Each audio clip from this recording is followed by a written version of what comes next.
Reset. Apa yang akan terjadi ketika Anda menekan tombol reset? Kalau di dalam game, Anda akan kembali ke titik awal, mulai dari level 0 lagi. Seperti kata petugas pom bensin, mulai dari 0 ya pak. Kosong, nggak terisi apa-apa. Sebuah lembaran baru yang memiliki jutaan potensial, jutaan kisah yang bisa kamu toreh, kamu coret-coret sesukamu, terserah. Kalau kamu memiliki kesempatan untuk mereset hidupmu, kamu mau melakukan apa? Apa hal yang mau kamu ubah? Penyesalan apa yang mau kamu perbaiki? Coba tuliskan. Kita mulai kisahnya. Aku Denny, bukan manusia ikan, dan aku punya satu penyesalan, yaitu tidak secara baik-baik menggunakan masa mudaku. Party setiap hari, minum sampai liver jebol, sirhosis, narkoba sampai overdosis. Berapa kali? 5, 6 ada. Seks bebas hingga HIV. Tawuran hampir setiap minggu. Sedangkan aku adalah anak tunggal. Yes, benar, aku anak tunggal. Betapa kecewanya orang tuaku coba melihat didikannya gagal seperti aku. Sekarang dipikir anak satu rusak, ya kan. Aku menyesal, sedih, tapi kayak cerita klise, penyesalan selalu datang terlambat. Dan sekarang aku terkapar di rumah sakit karena kecelakaan ketika balapan liar. Klasik. Sebentar lagi sepertinya aku akan mati dengan tubuh yang sudah nggak normal, yang lemas. Ya, mati muda adalah takdir absolut ya di umurku yang ke-24. Dan aku berharap bisa memperbaiki semuanya. Bisa mengulang kehidupanku dari awal, memperbaiki segala kesalahan masa mudaku, dan membanggakan orang tuaku. Aku berharap bisa mereset hidupku dengan pengetahuanku sekarang agar yang lalu tidak terulang kembali. Dan permintaanku terkabul.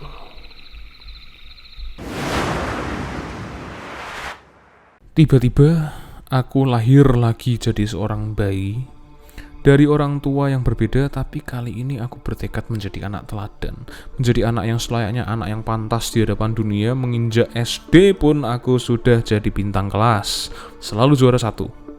Menginjak SMP, selain juara 1, juga menjadi pemain bintang basket dan ketua OSIS. Usia SMA, memulai bisnis kecil-kecilan, menghasilkan uang lumayan sekitar 200 jutaan lah. Sombong ya, sombong amat. Dan ketika aku kuliah, menjadi manusia teladan juga disegani, menghindari minuman keras, narkoba, seks bebas, memiliki seorang kekasih, dan aku setia, sangat kusayangi, gak berani macam-macam karena aku sudah bertobat.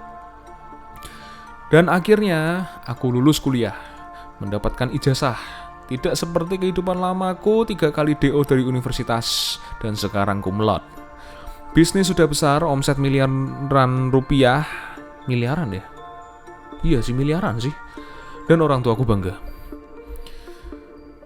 Lalu usiaku umur 24. Lagi-lagi umur 24. Dan aku menjadi orang yang baik seperti harapanku. Misiku sukses, bisa membanggakan orang tua, jadi orang yang benar di hadapan masyarakat, ya kan, punya tanggung jawab dan dianggap sebagai orang yang sangat-sangat oke lah ya.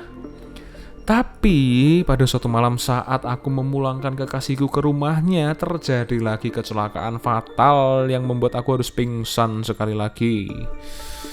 Dan besoknya aku lahir lagi menjadi seorang bayi, tapi kali ini tidak senyaman dulu.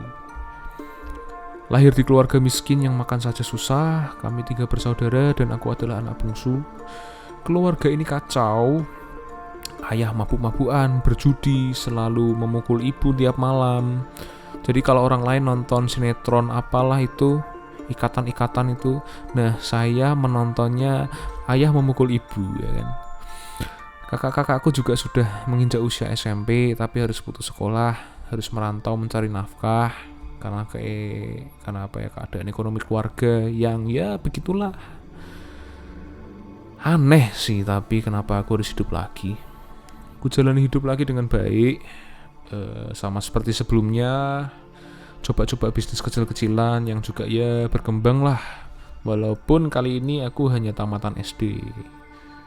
Cewekku ada, baik, mendukungku walaupun tahu hanya tamatan SD dan selalu disupport. Paling tidak sudah berhasil menjadi manusia lagi lah di usiaku yang muda. Dan saat aku umur 24 tahun, aku sudah bisa membelikan ibu rumah karena memang ayah yang tukang pukul itu akhirnya meninggal. Jadi ibu sudah saya belikan rumah, kakak-kakak saya kasih usaha. Tapi tahun ini aku gak berani mengendarai mobil lagi. Jadi aku cuma di rumah. Ya pergi-pergi dikit-dikit lah untuk menghindari musibah. Sayang 1000 sayang, gempa gede, rumah runtuh, aku mati. Tapi aku hidup lagi. Zong kan. Tapi kali ini di keluarga yang kaya raya. Kaya rayanya karena apa? Kartel narkoba. Tapi aku merasa percuma juga. Karena aku takut umur 24 terjadi aneh-aneh lagi. Ya. Tapi memang hidupku yang ini cenderung mudah sih. Akses sudah semua diberikan oleh bapakku. Jadi waktu aku umur 24, aku minta dijagain sama bodyguard. Karena takut dong kalau aku dicelakain oleh musuh-musuhnya dia. Tapi yang kali ini walaupun bapakku kartel narkoba, aku tidak menyentuh barang haram itu sama sekali. Sama sekali tidak saya sentuh. Tapi percuma.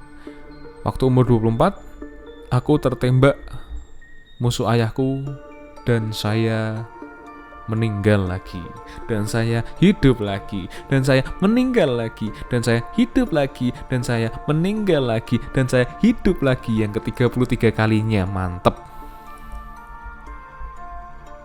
Dan aku memutuskan untuk bertekad mengakhiri hal konyol ini. Menjelang usiaku yang ke-24 tahun, sudah aku tahu itu adalah waktuku menjemput ajal. Dan sebentar lagi pasti ada hal aneh-aneh yang terjadi. Kali ini bertekad untuk bisa benar-benar tenang di alam sana. Aku berpikir biarlah kali ini aku hidup sampai di sini. Ikhlas, aku sudah puas menjalani hal ini. Dan memang takdirku juga hidup cuma sampai umur 24 tahun. Biarin itu jadi suratan takdir. Toh, aku juga sudah menyelesaikan misi-misi dan harapan-harapanku menjadi orang sukses yang baik, membanggakan seluruh orang tua, membahagiakan orang-orang di sekitar, dan terjadilah tsunami besar yang membuat aku harus mati lagi. Tapi mungkin karena aku niatin untuk mengakhiri semuanya, tiba-tiba aku masuk ke dalam sebuah ruang kosong putih. Dan di ruangan itu terlihat sebuah gambaran sosokku yang dulu, sosok pertama, sosok awal yang bisa dibilang bajingan itu. Emosiku mulai berkecamuk. Menangis aku melihatnya. Mengenang semua perbuatanku yang sudah kulakukan di masa lalu, di saat-saat aku menjadi dia. Perbuatan-perbuatan yang tidak pantas dilakukan, perbuatan-perbuatan yang tercela tidak terpuji, yang seharusnya aku mendewasa dan bisa memilih apa yang benar maupun apa yang salah. Tiba-tiba aku dipeluk seperti cahaya putih yang hangat, susah untuk mendeskripsikannya. Tetapi di kupingku juga ada suara. Suaranya sangat lembut dan penuh kasih. Mau diulang lagi? Dalam hati aku berkata, kali ini cukup. Suara itu menjawab, setelah 33 tahun kehidupanmu, kamu sudah benar-benar berubah. 33 kali kamu sudah tetap konsisten menjadi orang yang baik, orang yang membanggakan seluruh orang tuamu. Dan oleh sebab itu, kembalilah kamu ke tubuhmu. Kamu mulai hidup baru. Dan banggakanlah orang tuamu yang itu, orang tuamu yang pertama, seperti kamu telah membanggakan 33 orang tuamu yang lainnya. Sudah, kamu kembali ya nak. Tolong ingat pelajaran ini. Dan tolong kamu hidup baik, nak. Seketika aku sadar. Sontak para tim medis kaget. Kok bisa aku siuman dari masa-masa kritis yang hampir mustahil seorang manusia dapat hidup lagi? Toh badanku sudah hancur, organ-organku hancur, penyakitku sudah banyak, luka-luka aku di sana-sini. Lalu tim medis membawa aku langsung dibawa aku ke ruang pengecekan selanjutnya. Diteliti badanku, organ-organ yang hancur itu sudah pulih. Seluruh penyakit akibat pola hidupku yang lalu lenyap, termasuk HIV. Aku menjadi orang baru. Hidupku telah diriset oleh Yang Maha Kuasa. Sebuah keajaiban yang tidak bisa dijelaskan secara medis. Ini kesempatan kedua. Ini lembaran baru yang sesungguhnya. Bukan lahir kembali dari nol, menulis cerita dari lembaran kosong, tetapi menoreh goresan kisah dari hari ini saat ini sebaik-baiknya. Dari sisa-sisa lembaran kosong yang masih ada dalam kitab kisah kehidupanmu. Dalam kisah untuk menggapai masa depan yang lebih indah. Dan menurutku, itu adalah arti riset yang sesungguhnya, arti kesempatan kedua yang sesungguhnya. Bagimu, bagiku, dan bagi semua orang. Di akhir cerita, aku memeluk kedua orang tuaku. Air mata mengucur dengan deras, seperti pipa bocor. Dan aku berkata dengan sesal, bercampur dengan bahagia. Maaf, Pak. Ma.